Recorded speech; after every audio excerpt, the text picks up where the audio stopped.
Bonjour à toutes et à tous et bienvenue sur RTI 1. Tout d'abord, l'actualité en Côte d'Ivoire avec la signature d'une convention récemment entre le ministère du Commerce et la COFAS, entreprise française d'assurance crédit. Objectif, permettre à la Côte d'Ivoire de répondre efficacement aux nouvelles exigences du commerce international et ainsi surmonter les contraintes du marché mondial. Plus de détails dans le journal de 13h. Toujours en Côte d'Ivoire, la professionnalisation du secteur du transport artisanal. C'est l'un des grands chantiers de l'autorité de la mobilité urbaine dans le Grand Abidjan. La MUGA a donc procédé il y a quelques jours à la mise en place dans les 19 communes du district des relais appelés groupes de travail de la mobilité.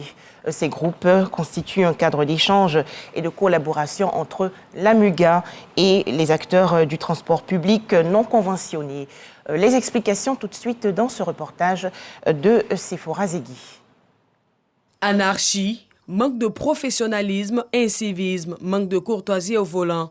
Autant de mots qui minent le secteur des transports dans le Grand Abidjan. Heureusement que l'AMUGA, l'autorité de la mobilité urbaine dans le Grand Abidjan, a vu le jour en décembre 2014 afin de réguler le secteur. Pour faciliter sa mission sur le terrain, elle décide de mettre en place dans les 19 communes du Grand Abidjan des relais appelés groupes de travail de la mobilité.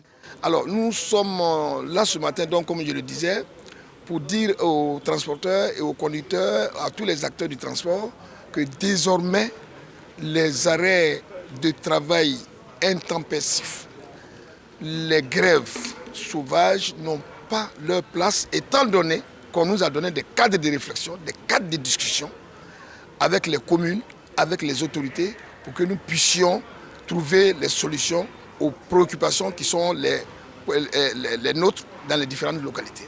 Les acteurs que sont les collectivités locales, les représentants syndicaux des transporteurs, les propriétaires de véhicules, les chauffeurs, la police nationale et les auxiliaires des transporteurs artisanaux, entre autres, sont tous impliqués dans ce projet cher à l'AMUGA. Leur mission principale, c'est, dans un premier temps, de statuer sur tous les problèmes inhérents à la mobilité dans les communes. C'est-à-dire qu'aujourd'hui, vous avez la mairie, qui est quand même l'autorité locale. Vous avez les transporteurs eux-mêmes, n'est-ce pas, qui sont transporteurs de Minika, Baka, taxi collectif, Roro. Donc tous les chauffeurs, ceux qui gèrent les gares, donc tout ce monde-là concourt à faciliter la mobilité. Leur rôle, vraiment, c'est un rôle important de disséminer, de nous aider à relayer les informations auprès des usagers, à organiser le système de transport dans chaque commune. La mise en place de ces groupes de travail va contribuer à la modernisation du système des transports urbains dans le Grand Abidjan et favoriser une meilleure prise en compte de leurs besoins dans les futurs projets de mobilité.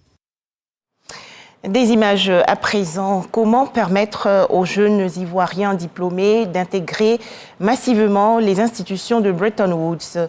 C'est le challenge que veulent réussir les ressortissants ivoiriens, agents de la Banque mondiale et du Fonds monétaire international.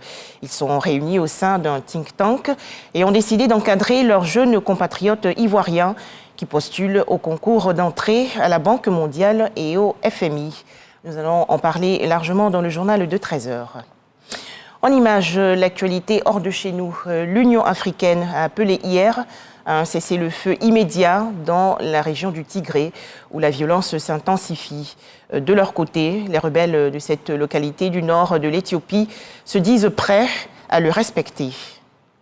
En France, des milliers de manifestants ont marché hier contre la vie chère, et cela à l'appel de l'opposant Jean-Luc Mélenchon et de certaines fédérations syndicales.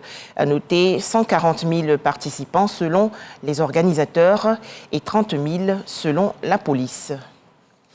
Enfin en sport, football, qui sera sacré Ballon d'Or 2022.